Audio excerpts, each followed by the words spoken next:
Cassandra. Muda huo Catherine naye alikuwa anakuja upande wa huku baada ya kusikia kelele nyingi. Alipomuona Kofi alishtuka kinoma, maana hapa anaweza kumvurugia mambo. Ivy naye upande wake analalamika kinoma, huyu mtu amekuwa msumbufu kwa muda mrefu sasa. Mama akamwambia Ivy, naelewa, endelea na kazi zako, nitalimudu hili swala. Wewe pia Efe, endelea na kazi zako. Kiongozi, tunaweza kuongea kuhusu mgongano pembeni kidogo? Kwa nini lisiwezekani? Kofi akakubali bana, wakaingia ndani. Walipofika ndani, Catherine akaanza kulalamika pale, nini kimemleta hadi huko ofisini? Naongea na wewe umekaa kimya. Kofi akamwambia alishangaa sana kumuona anaanza kuvaa vitu vya gharama, kumiliki vitu vya gharama, anaendesha pia gari la gharama. Akaanza kumfuatilia, kumbe anafanya kazi hapa, tena ni CEO. Lakini pia amejua siri yake kwamba anatumia jina la Cassandra na yeye si Cassandra. Catherine akamwambia ndiyo, lakini haitakiwi watu wajue kuhusu hilo. Sawa, watu hawatujua, ila itakugharimu kitu kidogo. Kitu gani hicho? Naira milioni 5. Eti nini? Nimesema naira milioni 5 madamu, kutunza siri yako. Kofi, umechanganyikiwa eti? Hizo naira milioni 5 mimi natoa wapi jamani? Unatoa wapi kwenye hili kampuni kubwa hivi? Andaa hizo hela madamu, nikirudi nataka nizipate, au kila mtu ajue siri yako. Upande wa huko Ivy kamfuata Mr. Lolope na akamwambia amempata mtu mwingine wa kukaa kwenye next project na jina lake ni Mike Abu. Alishinda tuzo za uongozaji bora wa movie na pia kwenye movie zake anazingatia sana mitindo ya mavazi, tena mavazi ya Kinigeria. Mr. Lolope akasema hilo ni wazo zuri, atatoa mwongozo wamfuatilie kwanza kiundani, lakini hilo wazo ni la Zara ukumbuke. Ivy kaiba kutoka kwake. Mr. Lolope akawafuata wafanyakazi akawaambia wana kazi mpya ya kufanya, kuhakikisha wanampata Mike Abu, mwongozaji wa filamu na mwandishi. Wajipange kuhakikisha wanampata, na hili wazo limetoka kwa Ivy, kwa hiyo fanyeni kazi kama kundi. Aise, Zara aliumia kinoma yani. Akamuuliza Oliver, ulimwambia? Mchizi akasema hajamwambia. Zara akaondoka kwa hasira pale. Huku kwa mama hali yake ni mbaya, tumbo linamuuma kinoma yani. Akaja baba Ibeji. Hili zee lenyewe hata aliwazi kama mama anaumwa au vipi, anataka endelee kumletea pombe. Mama akamwambia leo hataki pombe, anataka dawa, yani mitishamba. Maumivu yamekuwa makali sana. Baba Ibeji akasema kila kitu kipo, ni yeye tu na hela yake. Basi akaleta mitishamba pale, akamtajia bei ni naira 3500. Mama akainywa pale pale yani, kwa maumivu mazito alikuwa nayo. Catherine ana mawazo kinoma yani, hata Aiki alipokuwa akiongea hakuwa anamuelewa, ikabidi amuulize ana tatizo gani. Catherine, nisikilize. Akasema ni kuhusu ex wake, tayari amejua kuwa yeye si Cassandra na anataka naira milioni 5 kufunga mdomo wake. Aiki akamwambia nipe namba zake. Unataka kufanya nini? Wewe hilo niachie mimi. Nipe jina lake pia. Anaitwa Kofi. Sawa, nipe na namba zake. Akachukua namba zake na jina pia, anajua mwenyewe kipi anaenda kufanya. Oya, ogopa sana hizo black suit. Kofi ataenda kusimulia wakwao huko. Akampigia simu akamwambia kuna hela kapewa na Cassandra amfikishie. Kofi akamtajia sehemu ya kukutana. Cassandra leo alikuwa na kikao na mteja mwingine, tena kwenye ofisi ya Mr. Judy. Kwanza Mr. Judy mwenyewe akashangaa, Cassandra katoka wapi huku? Habari za leo Mr. Naji. Natumaini Mr. Judy kakwambia mengi kuhusu cast editorial, lakini nina uhakika hajakwambia mazuri yetu.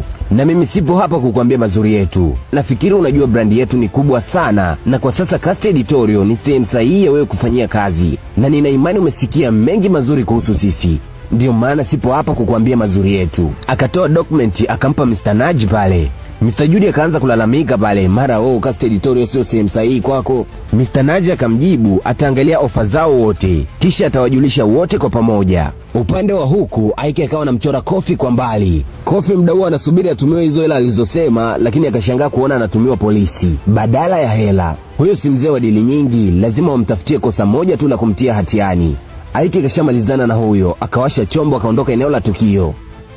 Huku Oliver leo kaja hapa kwenye huu mgawa ambapo Mimi anafanyia kazi. Mimi naye alikuwa yupo busy kuhudumia wateja, ila akimcheki huyo mtu ni kama anamjua vizuri vile. Akawa akamkumbuka ni yule yule kwenye kampuni ya cast editorial. Akamsalimia pale, akamuuliza kama anamkumbuka. Hapana, nilikuja mnapofanyia kazi nikiwa namtafuta rafiki yangu. Oliver akaitikia aha, akamkumbuka vizuri. Je, rafiki yako ulimpata? Mimi akasema hakumpata, alikosea location ndo maana hakumpata. Hata hivyo nikuhudumie nini hapa? Oliver akajibu kuna mtu anamsubiri, hivyo akihitaji kitu atamjulisha.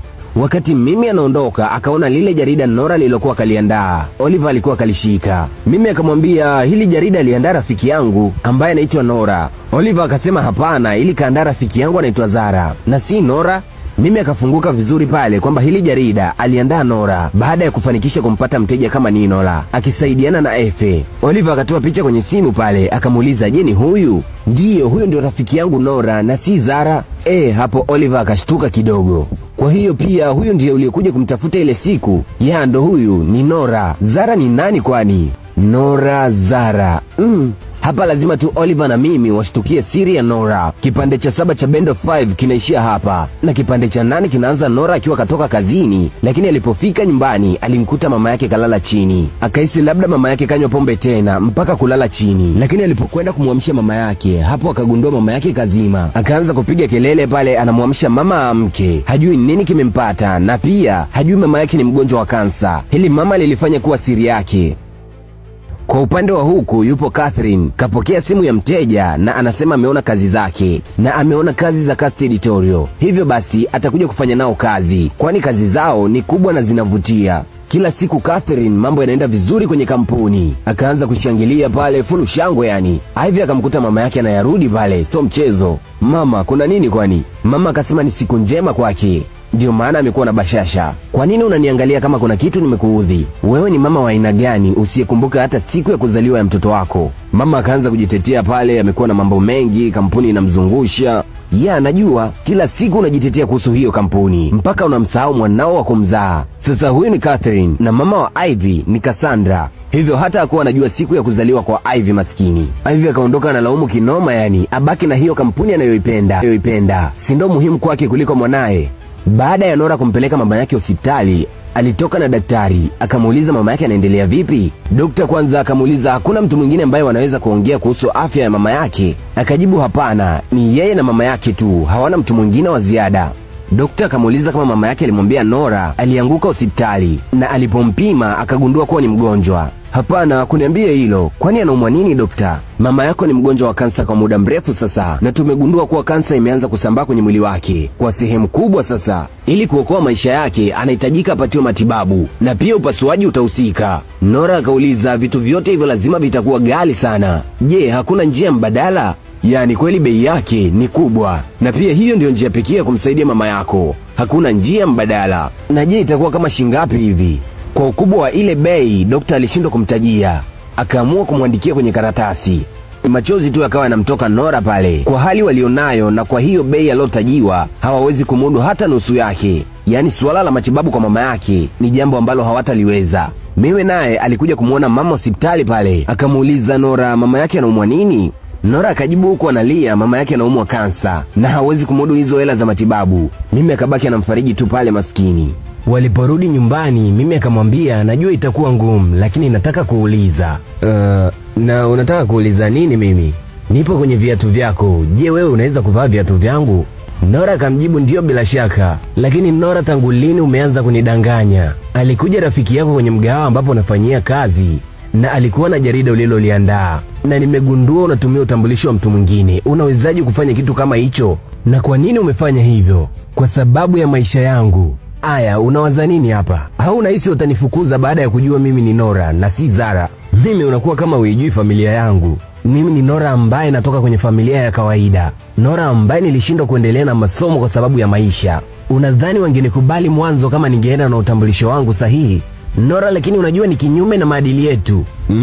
Eti maadili? Ukiniangalia mimi ni mtu ninayejali kuhusu maadili, au ni mtu ninayejali maadili mbele ya ndoto zangu? Mimi unaongea kama hujui hali halisi ya maisha yangu. Hayo maadili yatalipia bili za hospitali kwa ajili ya mama yangu? Au unahisi mimi nitakubali kufanya kazi kwenye kamgahawa kadogo na kuwahudumia watu kila siku, mshahara wenyewe kidogo? Ndoto zangu ni kubwa sana mimi, usijilinganishe na wewe. Ndoto zako na mimi tuna tofauti sana. Ni kweli nimetumia utambulisho wa mtu mwingine na ni nje na maadili yetu, lakini kidogo imenisogeza kwenye ndoto zangu. Sasa Nora kaongea kavuka mpaka mipaka ya urafiki yake kwa mimi, yaani eti kazi mimi anayofanya ya mgahawa si kazi na anaidharau. Mimi akaona yamekuwa hayo jamani. Unajua nini Nora, nilidhani na kujua vizuri, lakini nilikosea, bado sikujui. Mimi akanyanyuka akaamua kusepa pale, hii ishakuwa dharau. Anaondoka tu. Nora ndo baadaye anajutia, lakini kweli ukiangalia hali ya maisha yake ilimlazimu tu kufanya vile. Catherine naye alikuwa yupo anawaza atafanya nini ili kumrudisha Ivy kwenye mudi. Akampigia Mr. Lulopez simu waweke maandalizi mazuri na pia waalike wafanyakazi wote na waje wakiwa wamevaa vizuri. Kuna jambo la kusherekea, yaani kufanya birthday party ya Ivy. Ike akamuuliza, leo ni siku ya kuzaliwa kwa Ivy? Umeivaa vizuri sana nafasi ya Cassandra, umekuwa mama bora kwa Ivy. Catherine akamjibu ndiyo, hata hivyo una jambo ulitaka kuniambia? Yaani kweli, waharakishe wateja wako ili wakulipe mapema. Kumbuka tumebakiza siku 2 peke yake kumlipa Mr. Wole. Huku leo Mr. Judy kama kawaida anamfokea mpambe wake. Ameshindwa kabisa kutekeleza alomwagiza na akamwambia anajua kweli yeye ni mpiga picha mzuri, ila hawezi tena kushirikiana naye kwenye swala la kazi. Yaani kiufupi biashara yao imeishia hapo na hataki tena mawasiliano na Efe. Catherine akamwambia Ivy anaomba watoke mara moja waende sehemu. Ivy akazingua pale, hana mudi ya kwenda popote na pia hana mudi na mama yake. Mama akasema ni kweli anajua hafanyi katika nafasi inayostahili, lakini anaomba watoke kwa usiku huu tu. Ivy akakubali bana, akamleta huku kazini. Walipofika kila mtu Ivy akuamini ese, hii ilikuwa kama surprise kwake. Akamshukuru mama yake pale, kisha mbio kwa mpenzi wake. Wakati mama naye anatoa mwongozo pale, Ike akaja akamwambia kuna ujumbe kutoka kwa Mr. Wole. Mama akasema endeleeni kuburudika kila mmoja kwenye birthday party ya Ivy. Kisha wakatoka na Ike. Oliver naye kamnunulia kazawadi bana, akampa Ivy pale, naye akasema ngoja kuna vitu anavifuata, atarudi mara moja. Alipotoka Nora au Zara naye ndo alikuwa kawasili eneo la tukio. Bana, Nora chombo bana, kawaka ile kinoma yani. Oliver mwenyewe kabaki mdomo wazi. Wakati anamfuata Efe akamtinga Zara kule, akaanza kumsifia pale, lakini akamuuliza kuna kitu au kuna mtu unamtafuta sio? Nora akajibu hapana. Kwa nini? Efe bwana huwaga anatapika makavu siku zote. Kuna kitu kwenye macho yako, unamtafuta Oliver sio? Mchizi naye akamshika Zara mkono akamvuta pembeni, akamwambia najua ulichofanya, yani najua kuhusu kubadilisha utambulisho wako. Ivy naye akawa kafika pale, akawakuta kwenye ile situation, na huwa hampendi Zara kabisa, hususan akiwa na mpenzi wake Oliver. Bana, kipande cha 7 na kipande cha 8 kinaishia hapa. Ni ujumbe gani Ike kaupokea kutoka kwa Mr. Wole muhimu ambao unamuhusu mpaka Catherine? Na vipi kuhusu Cassandra halisi, maana yeye alitekwa na Mr. Wole? Yote hayo tukutane katika kipande cha 9 na cha mwisho. Subiri, usiniambie utaondoka bila kusubscribe jamani. Hilo so wazo letu bana. Shuka chini, click subscribe, like na ugusi alama ya kengele, na muda wote upate burudani zetu. Asante. Hii ni Mswahili TV na mimi ni Clay Mswahili. Mashabiki tuko tayari. Swahili TV sehemu yetu ya furaha. Asante Clay kwa kazi yako ya ajabu. Clay Mswahili, endeleza channel yako ya Mswahili TV. Tuko pamoja, sisi sote ni Waswahili.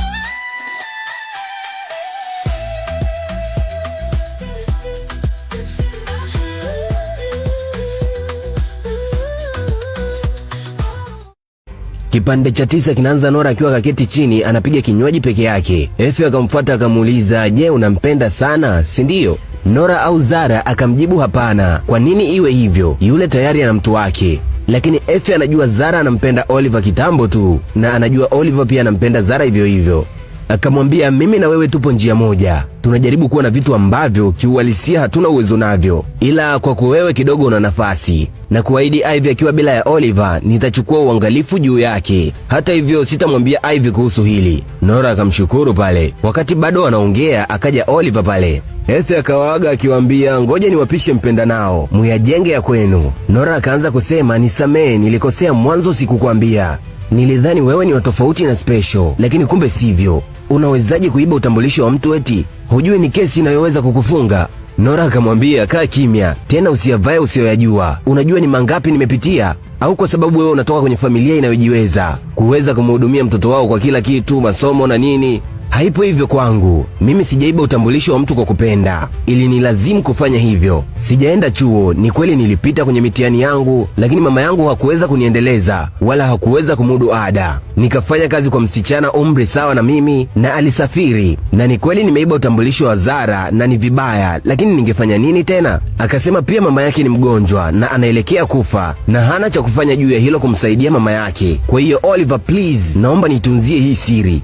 Samahani, sikujua hilo, ila ungeniambia mwanzo, au unahisi ningetoboa siri yako? Nora akasema aliogopa kumwambia.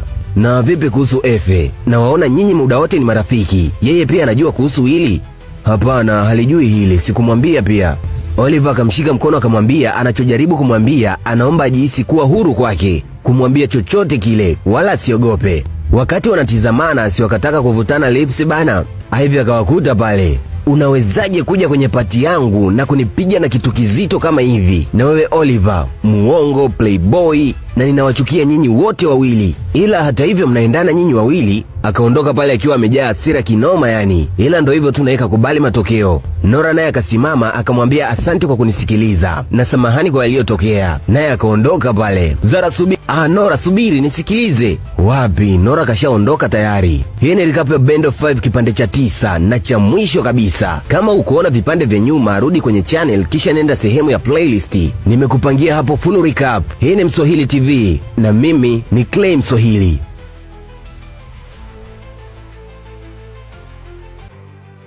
Huko Catherine analalamika imekuwaje umetumia ujumbe mwingine na muda bado. Aiki akasema walau imebaki siku moja ili kumlipa Mr. Wole, hivyo wafanye hima wamlipe. Lakini wakakagua kilichokuwa kimetumwa na Mr. Wole, wakakuta ni picha za Cassandra akiwa kapigwa kamba kila kona. Hapo Catherine akawa na pressure, kumbuka yule ni dada yake, tena ni mapacha kabisa. Mr. Wole kawatumia hivyo kuonyesha kuwa katambua siri yao na kashatambua wapo mapacha. Catherine anasema huyo ni dada yake, anataka wapige simu sasa hivi, yani sasa hivi wampigie Mr. Wole. Aiki akasema hakujua kama Mr. Wole angesanukia hili game. Ile siku Cassandra hakutekwa kweli, ila alifanya kama ametekwa ili Catherine akubali kuivaa nafasi yake na akubali kumsaidia kuiendesha kampuni. Hili nalo Catherine yakuwa anajua. Yeye anajua muda wote dada yake alikuwa katekwa, lakini hakujua ni katika hali hiyo. Kwa hiyo hili mlilipanga mkiwa wawili. Aiki akaanza kumpa story Catherine pale kuwa Cassandra yeye kama yeye alikuwa anamwamini sana Catherine, ndio maana alimtuma Aiki kumtafuta Catherine. Lakini Aiki alimuuliza vipi kama Mr. Wole atafanya kitu kibaya kwa Catherine akihisi ni Cassandra. Akamwambia ndio maana upo hapa Aiki, kuhakikisha unamlinda Catherine kwa lolote lile. Unajua kwanza Catherine ya kuamini ilimbidi acheke kwanza. Kwa hiyo kumbe ni mipango yenu. Nateseka nikijua nasaidia, kumbe tayari mliyapanga haya. Aiki akasema walifanya hivyo kwa ajili ya kampuni. Acha kusema hivyo Aiki, mlifanya hivyo kujilinda na sio kuilinda kampuni. Na nilikuamini Aiki. No wahala, toka nje. Catherine nisikilize, nimesema toka nje ya gari yangu. Aiki akaanza kuomba samahani pale kwa situation kama waliokuwa nayo mwanzo, ili walazimu tu kufanya hivyo. Subiri kwanza Aiki, hivi si mnajua mimi ni chizi, tena chizi mara mbili? Na kwa nini kila muda unasema sisi? Ina maana mlifanya wawili, si ndio? Mkanigeuza mimi toye, mnaniangalia tu na wafanyia kazi. Aiki muda wote anaomba radhi tu pale, maana Catherine kawaka kinoma yani, hataki kusikia la kuambiwa, kawa mbogo. Kitu muhimu sasa hivi natakiwa tumsaidie Cassandra, hali yake ni mbaya huko alipo. We Kaa kimya na usiweke wingi katika huu puuzi wenu. Huu ni ujinga mlifanya. Nenda umsaidie mwenyewe. Hata hivyo yule si mpenzi wako. Toka nje ya hichi chombo sasa hivi, nenda ukamsaidie. Aiki akasema hawezi kushuka hapo, hili ni suala la sasa hivi, lazima wamsaidie Cassandra kule alipo. Sawa, hakuna tatizo katika hili Aiki, ila naomba baada ya hili sitaki chochote kutoka kwenu na mniache na maisha yangu kama niliokuwa nayo mwanzo. Huko nyumbani bado mama hali yake ni mbaya, hana tena hata nguvu ya kufanya chochote maskini. Akamuuliza Nora hajamuona rafiki yake kwa muda sasa, je wana ugomvi? Nora akampotezea pale, mama akawa kapitiwa na usingizi.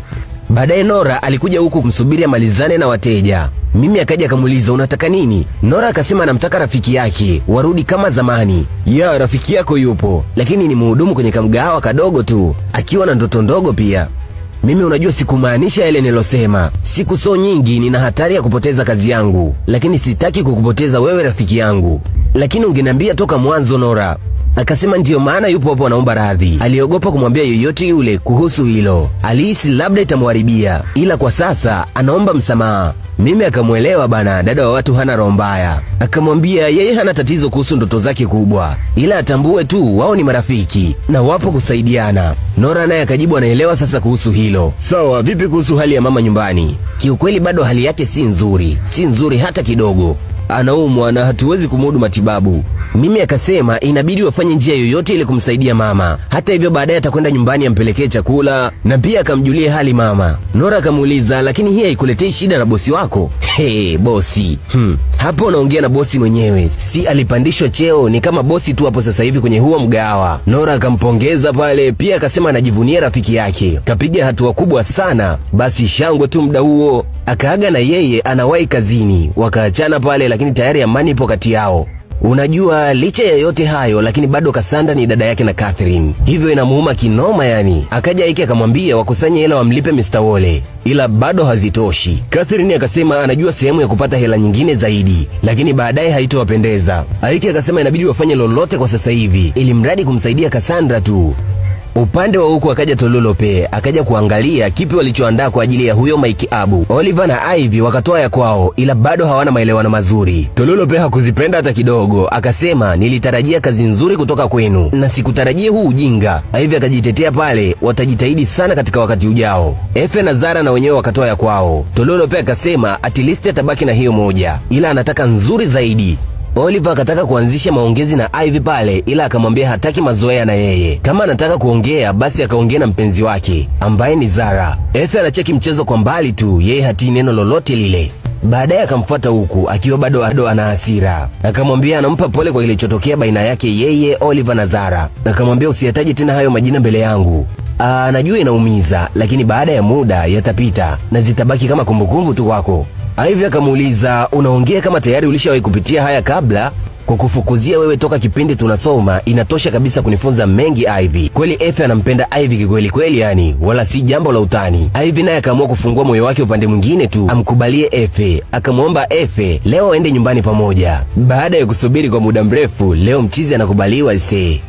Catherine mpango alokuwa nao ni huu. Mr. Judy si huwa anataka kununua share kwenye kampuni ya Cast Editorial. Akamfuata akampa hiyo ofa. Mzee akakubali kweli, na Catherine akamwambia itamgharimu hela nyingi kidogo. Judy akasema hakuna tatizo, atatoa kiasi chochote kile kununua baadhi ya share kwenye kampuni ya Cast Editorial. Akatona document alizokuwa kaziandaa mapema kabisa, akampa atie saini pale. Catherine mwenyewe akashangaa, akamuuliza uliandaa lini hizi? Akamwambia ametamani kufanya kazi kwa kipindi kirefu sana na Cast Editorial, na kwa kipindi kirefu amekuwa akiipenda Cast Editorial licha ya kuwa alikuwa mpinzani, hivyo muda wote alijiandaa. Akatia saini pale kisha akampa, akamwambia ni muda wa kutoa pesa. Judy akasema sio sasa hivi, lakini hayo si makubaliano. Cassandra unataka hela nyingi sana, wacha niziandae mpaka jioni utazipata. Cassandra akaondoka kwa hasira pale, maana hawana muda mrefu. Huku nyumbani Mimi naye kaja kumuona mama yake na Nora, na hali ya mama inaendelea kuwa nzuri, ila bado hana muda mrefu wa kuishi duniani. Akamuuliza mara ya mwisho aliwaona wana ugomvi. Mimi akasema ndiyo, ilikuwa jambo dogo tu, ila kwa sasa wapo vizuri. Mimi akamuuliza mama pia kama aliona jarida ambalo Nora kaliandaa, yaani alifanikiwa kumpata mteja kama Ninola baada ya mtoto wa bosi kushindwa kufanikisha hilo. Mama akasema hapana, hajamwambia.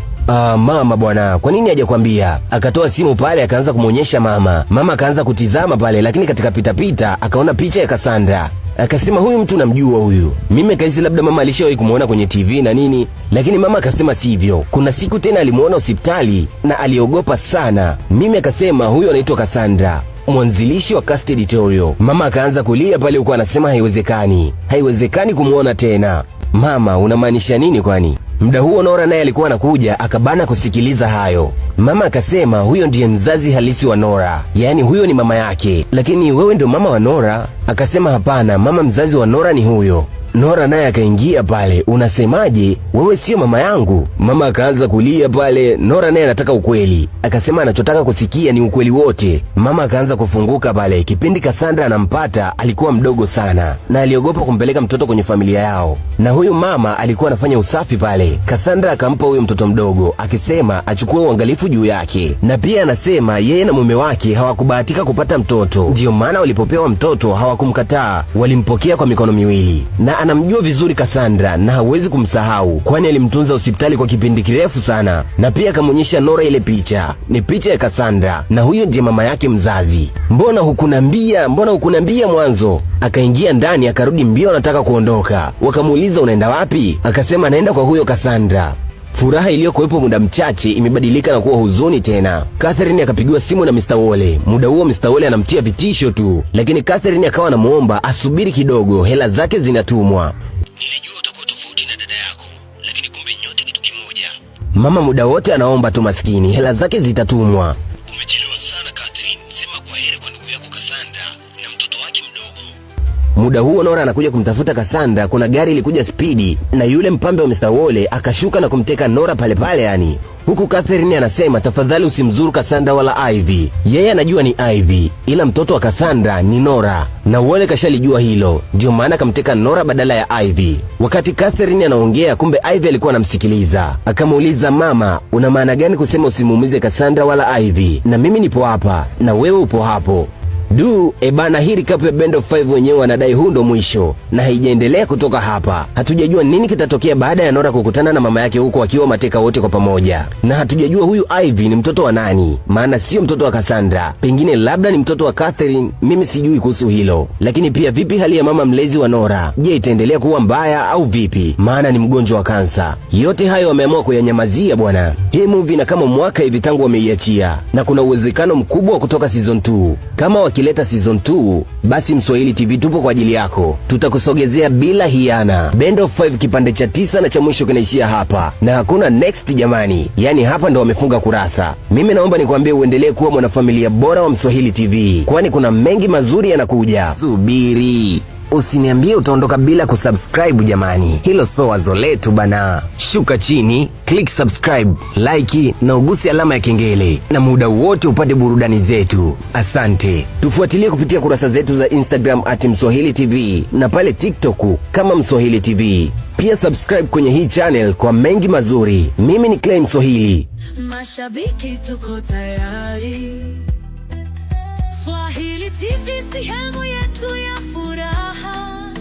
Asante Clay kwa kazi yako ya ajabu.